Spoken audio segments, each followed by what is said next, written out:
Orient Mako and Ray were first released in 2004 to compete with other entry-level divers from Japan. In 2016, a much-needed update brought the Mako 2 and Ray 2 into existence, with a better movement. Since then, Orient has released the Kamasu, all things considered, a more premium version of the Mako and Ray, with a slightly thinner case and a sapphire crystal. And towards the end of last year, Orient even refreshed the Kamasu with a bold new look. So, in 2022, is there still value in the Orient Mako 2? Or are you better off just getting the new releases? Or even a watch from a completely different brand? Let's have a look. Hey, this is Travis coming to you from Timescribe, and I'm back with another talking head style video, or should I say talking hands. Please let me know if you like this more relaxed style or if you prefer the more scripted reviews I was doing before. It really helps me. Another thing that would really help is if you considered liking the video and subscribing to the channel. It's free! And who doesn't like free? Right? Alright, time to get into this watch. First, I'm going to give you a breakdown of the dimensions and specifications. The price of this watch, and this one you're going to have to do a bit of searching, but I found it on Joma Shop for around $130, and you can get it from Amazon as well. It has a case diameter of 41.6 millimeters and a bezel of 39.9 millimeters, so it actually looks a bit smaller than it is. It has a lug-to-lug distance of 46.8 millimeters with these female end links, so it wears true to that size. The lug width is 22 millimeters and the thickness of about 13 millimeters. The crown is 5.9 millimeters and it has a bracelet that tapers from 22 millimeters down to about 20 millimeters at the clasp. Pretty nice, back up to 22. The weight sized for my 6.25-inch wrist is 152 grams, so right in that sweet spot. Covering the dial is a mineral crystal. It has a screw-down crown and a screw-down caseback, which houses the Orient F6922. With the screw-down crown and caseback, it has a great 200 meters of water resistance, so it is a true diver. And let's talk about the dial. The dial is matte black, with cut and applied thin rectangular indices, and these signature Arabics at 12, 6, and 9. As well as the applied Arabics and indices is the applied Orient logo just below 12. It has a day date cut out in white at 3 o'clock with the silver surround there. Pretty nice. The minute track is printed on the rehearts. Everything is perfectly aligned. It has good clean printing of Orient and automatic at 12, and water resist 200 meters at 6 o'clock. The hands are sword style with a painted arrow second hand done in red. Overall, this is a superbly clean and very easy to read dial. The day date window might be a bit big for some, but I think it works really well. So if you have weak eyes, this is great for you. Actually, I really like it. The crystal, it's a flat mineral crystal with no AR. And this is, I think, one of the places where this Orient starts to show its age, and perhaps its price as well, when compared to its younger and better spec Kamasu brothers, and other divers that you get in this price range nowadays. Although, I think for the price, honestly, a mineral crystal is not too bad. So, let's get on to the bezel now. And this is a 120 click unidirectional aluminium diving bezel with a Lume pip at the 12 o'clock position. We have markings donating every 10 minutes on the bezel, from 5 actually. And we have Arabics marking every 10 minutes on the bezel, starting from 10. The bezel action is pretty good and pretty accurate. It has good clicks and it locks into place. Everything also, let's see, everything lines up as well. It's great. But I think, as you could tell over there, the bezel action is really hard. It's really tight. This is very hard to turn. There's way too much resistance. But at least you won't knock it. You can be sure of that. You'd need to be Hulk to knock this. So I don't think this is happening. I would have liked a looser bezel, but I think it's pretty sturdy and pretty good. I'd take this over misaligned bezel. The lume on this watch is fantastic. It's not as good as my ISO rated Seiko divers, but it still easily lasts the entire night with not much light. I think very good lume for a watch that is about $130. Fantastic. Another thing that's cool for a $130 watch is the water resistance. This is 200 meters of water resistance. Now, it's not an actual diver's watch, but it is a diver watch, which can go to 200 meters. The reason I say it's not an actual diver's watch is because it would need to have undergone the ISO 6425 tests. Speaking of which, if you don't know, the ISO ratings, the ISO 6425 test is the international standard for professional divers watches. And ISO 6425 rated watches need to be lumed well for visibility in the dark and properly sealed with at least 100 meters of water resistance. They need to have very secure attachments too, and most of the time a diving bezel. This, though, it meets most of the requirements for the ISO 6425, but it hasn't been sent in for the accreditation, so it can't be a real divers.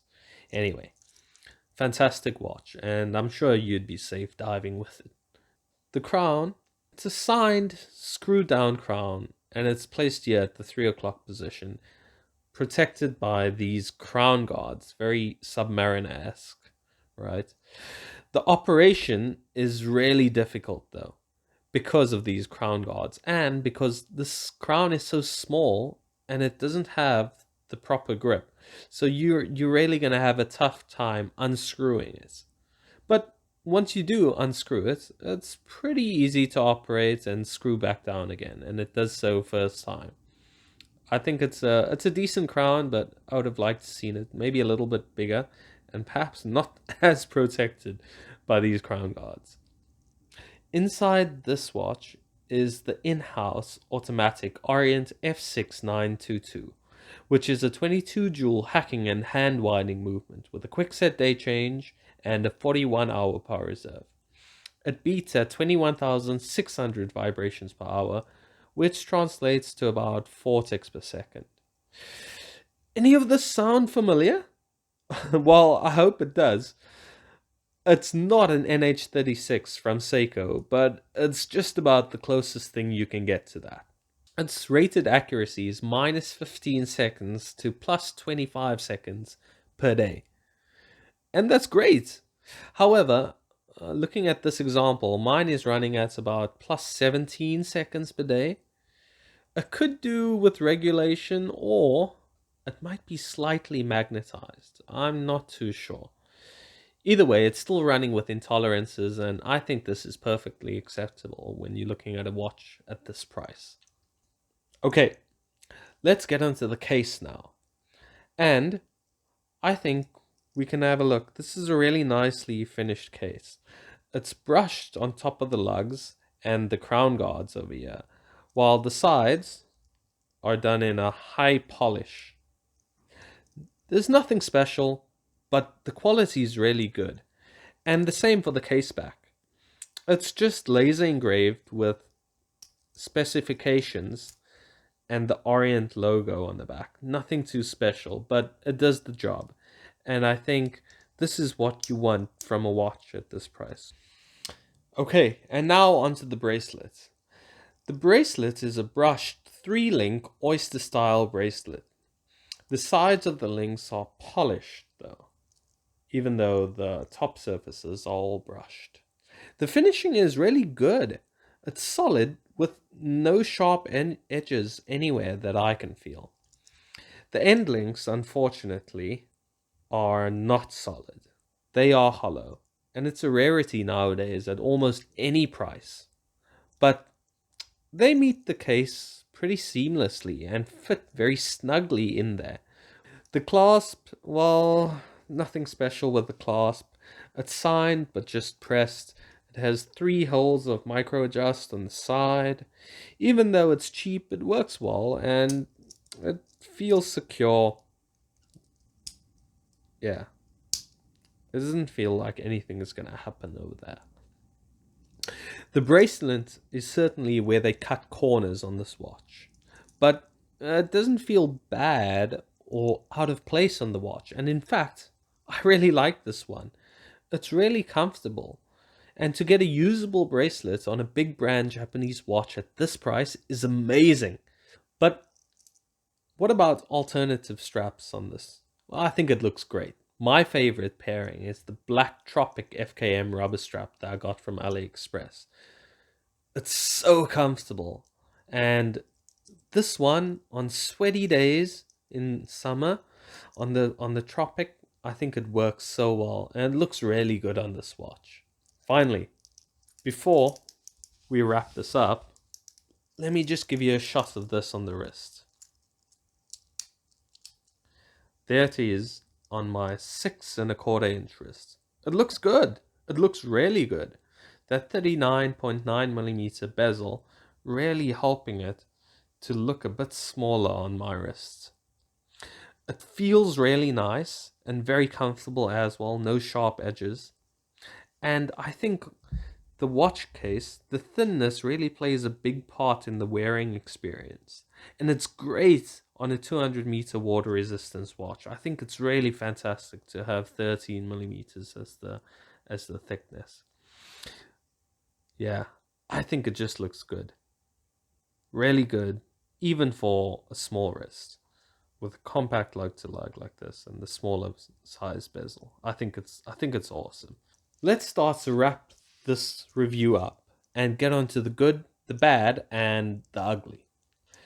The good points of this watch, I think the price for an automatic big brand Japanese diver, you can't beat this price. $130.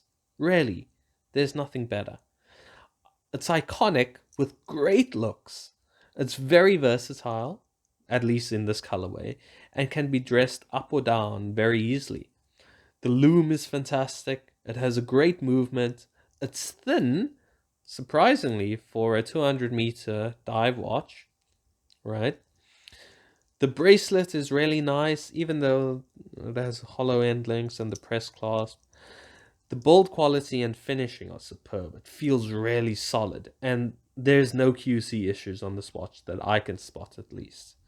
Overall, fantastic. The bad, I only have 2 things, maybe 3. The crown, that's not very easy to use. The very tight bezel, and of course, the hollow end links and the press clasp. The ugly, I don't really think there is anything that's really so horrendous on a watch of this price. Maybe the crown, because it's really difficult to use. And actually, I thought about selling the watch a few times because of the crown, but I think it's okay. Um, for some people, the press clasp, the hollow end links, or the tight bezel might do it. But for me, these are things at this price that I'm very happy to live with. So, what's my verdict? Do I think this watch still represents great value for money in 2022? Well, yes and no. It's a great watch, And 3 or 4 years ago, I would say it's a no-brainer. But now we have so many alternatives. We have the Kamasu at about $200 or $230. You can get it from Joma Shop or Amazon. You can still buy Seiko SKXs, although the prices are getting a bit more expensive. If you don't care too much about 200 meters of water resistance, you can get a Seiko 5KX even. You can also get a Citizen ProMast diver, or any number of micro brands like Aragon or Deep Blue. The thing is, all these watches are going to be about $200 and more, or $150 or more. This watch is still $130. For that price, it's fantastic. I don't think you can get a better diving watch for that price. However, if you want to save up just a little bit more, get the Kamasu with the sapphire crystal. I think it's worth it. I would do that. Or if you want to save up even more, you could get another array of dive watches when it comes to the $250 mark. Maybe this is something you should do. I would actually advise you to do that. But if you don't want to spend the money, if you just want to spend $130, no more, well, this is the watch for you. Okay, and that's going to wrap up the review for the Orient Mako 2. If you liked it, hit the like button, subscribe to the channel, and I'll see you next time, guys. Alright, bye.